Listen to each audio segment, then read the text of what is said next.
یہاں کارگر نہیں ہو سکتا. اور بھروسہ ہو کیسے؟ بھروسے والے کام ہی نہیں ہو رہے.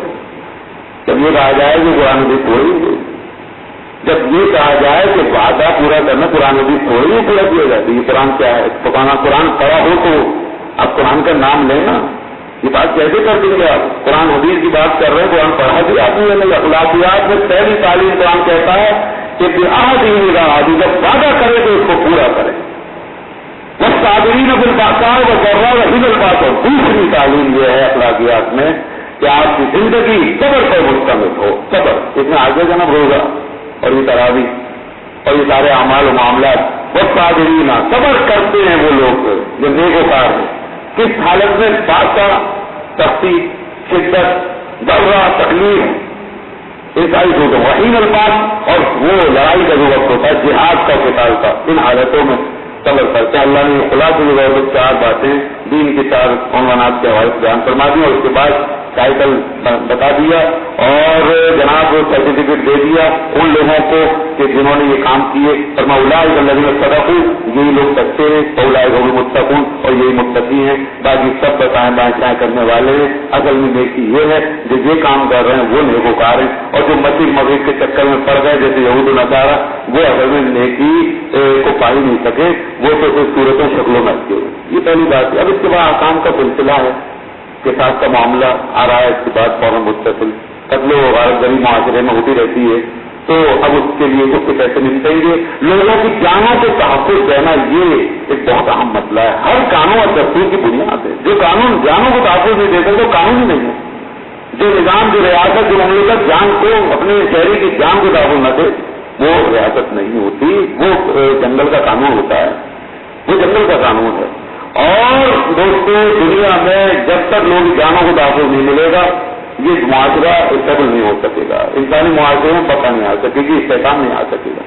اور حال اس وقت یہ ہے کہ انفرادی طور پر بھی یہ غیر محفوظ ہے جانے اور عالمی سطح پر بھی اسے وہ حال ہے کہ کوئی پرسانی حال نہیں ہے. انسانوں کی حالت بے بکریوں سے زیادہ بدتر ہے. طاقت و قوت کا معنی یہ ہے کہ جس کو چاہو رون ڈالو. اگر آپ کے پاس طاقت ہے، آپ پاورفل ہیں، آپ ورلڈ پاور ہے، ورلڈ پاور ہے تو اس کا مطلب ساری دنیا کی جانوں کے مالک ہیں. آپ جتنے چاہو رون دو، جس کو چاہو مار دو، ایک حملہ کرو، بلکہ 10 مرے، 20 مرے، 100 مرے، 1000 مرے. یہی ہو رہا ہے. خاص طور پر غریبوں کیا حال، عراق میں کیا ہوا، افغانستان میں کیا ہوا، اور آپ کے ساتھ اب کیا ہو رہا ہے. ضرور ہم لوگ کیا ہے کہ چند لوگ مارے جا رہے ہیں بیچارے خامخواہ. تو یہ بھی ہو رہا ہے. اس کے اب کوئی پوچھنے والا نہیں ہے.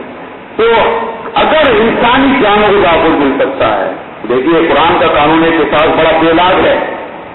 اس میں کسی کا کوئی رعایت نہیں ہے جناب کہ اللہ کا اتارا ہوا ہے بندوں کے قانونوں میں رعایت ہو سکتی ہے. اللہ کیوں رعایت کرے گا؟ اللہ کی نہ ذات ہے، نہ نسل ہے، نہ رنگ ہے، نہ کسی کوئی خاندانی تعلق ہے، نہ کنبہ ہے، نہ معاشرہ ہے. قانون بنانا اس لیے اس کا حق ہے. وہ قانون کیا بنائے گا جس کی ذات پات نہ موجود ہے، جس کے رشتے دار ہیں، جس کی قوم ہے، جس کا وطن ہے، جس کی نسل ہے. وہ قانون بنائے گا، رعایت کرے گا، خیال کرے گا، کہیں نہ کہیں چھوٹے گا، کہیں نہ کہیں مائل ہوگا، کہیں نہ کہیں چوٹ کھائے گا. اس لیے قانون کو بدلا نہ کر سکتا ہے. اسے کسی کی رعایت نہیں. سیدھی سی بات ہے. جس نے قتل کیا اور فرما دیا کتب علیکم القصاص، اس کو مارو، پکڑو اس کو، اس سے بدلہ لو، چاہے وہ چھوٹا ہو یا بڑا ہو، حاکم ہو یا محکوم ہو.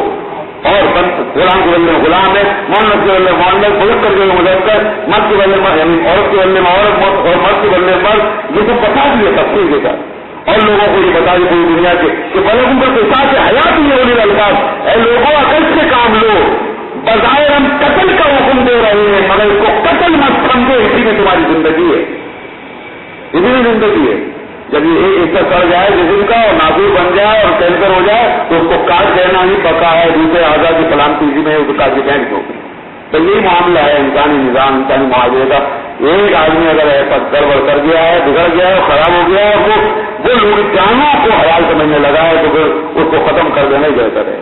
یہ بتا دیا دنیا نے بہت بعد میں سمجھا ہم لوگ کے ساتھ پر آ رہے ہیں بال. پہلے تو اس پر پابندی لگی ہوئی تھی آج کل کی ججوں والوں کو, لیکن اب بال وہ آ رہے ہیں. اللہ نے تو بہت پہلے بتا دی تھی میں زندگی ہے, اور جب تک یہ نہیں ہوگا, یہ قانون نافذ نہیں ہوں گے اللہ کے اوپر, تو دنیا کو امن و امان نہیں مل سکتا. رسول اکرم صلی اللہ علیہ وسلم یہاں تک فرما دیا, اللہ اللہ قربان جائیں, قانون کی حفاظت, قانون کی پابندی اور قانون کا اہتمام اللہ کے رسول سے زیادہ کون بتائے گا.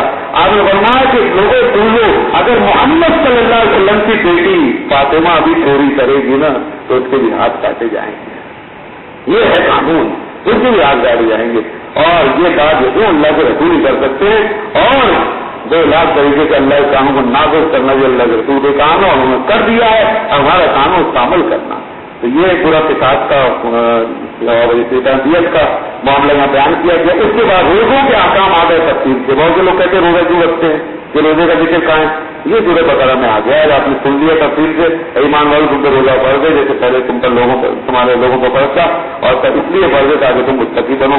چند دن کے لیے یہ فریضہ, مریضوں کے لیے رعایت ہے, مسافر کے لیے رعایت ہے, وہ چھوڑ دیں بعد میں رکھ لیں, جن کی پوری کر لیں, یہ رعایت بھی ملی ہوئی ہے. اور فرمایا جو نہیں رکھ سکتے ہمیشہ کے لیے مخلوق ہو گئے, معذور ہو گئے, وہ فدیہ دے دیں, ان کے لیے یہ گنجائش ہے. اور اگر آپ مجبوری کی حالت میں بھی رکھیں, اگر آپ مجبوری کی حالت میں بھی رکھ رہے ہیں تو یہ آپ کے لیے بہتر ہے, اچھی بات ہے. یعنی آپ برداشت کر رہے ہیں اور رکھ رہے ہیں تو میں فون کرتا ہوا روزہ رکھنے میں بہتری ہے, کوشش کرو, رکھ لیا کرو. قرآن کہہ رہا ہے خیر لگن تم تعلمون, بہتری یہی ہے اسی میں یہ کہ تم روزہ رکھ لو اگر تم جانو تو. اور آج کا انسان بہت کچھ جان رہا ہے جدید ریسرچ کے نتیجے میں.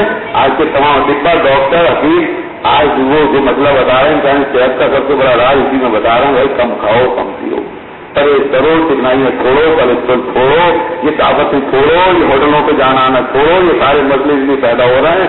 یہ ہارٹ اٹیک کا مسئلہ, یہ لیور کا مسئلہ, یہ گردوں کا مسئلہ, یہ پھیپھڑوں کا مسئلہ, یہ میدے کے مسئلے, یہ سب کیوں ہو رہے ہیں؟ کہتے ہیں کہ ہمارا بتائیے آپ, اس کا ایک ہی علاج ہے, اختیار گوری سے اجتناب کریں, روزہ رکھیں تاکہ یہ ساری چیزیں کنٹرول میں آئیں.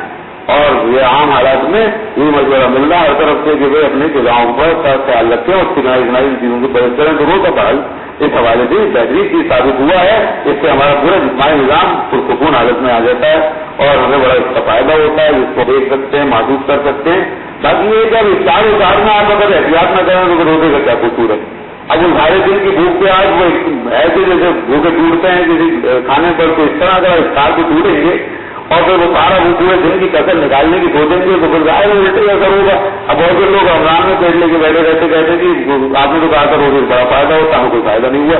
یہ بھی گیس بن رہی ہے, یہ پیٹ پھول رہا ہے اور تکلیف بھی ہو رہی ہے, میدا بھی اور الٹیاں بھی لگے, تو ہوگا جب آپ وہ پتہ کیا کیا. بلکہ حال یہ ہو گیا ہے کہ سارے سال کم کھائیں گے, رمضان میں زیادہ کھانے لگتے ہیں لوگ. یہ حال ہو گیا, وجہ اس کے کہ رمضان میں بہت کم کی جائے, پرہیز کیا جائے اور بڑھا لیتے ہیں. ساری بھوک ٹائٹ اوور کریں گے تاکہ دن میں بھوک کا نام و نشان نہ ہو, اور اس ساری قدر نکال چکے. آپ اپنے کیلریز جو ہے کیا کہتے ہیں غریبوں کو ہوتے ہیں کیا وہ جو ہوتے ہیں وہ پورے کر لیں, حرارے پورے کر لیں بس, اور ایسی وائٹمنس وغیرہ ایسی چیزیں لے لیں تو پھر دیکھیں آپ نہ تو نقاہت ہوگی اور نہ جناب یہ پرابلم ہوں گے جو ہو رہے ہیں. اس لیے روزے کا بہر فائدہ تو ہے, قرآن نے کہہ دیا ہے.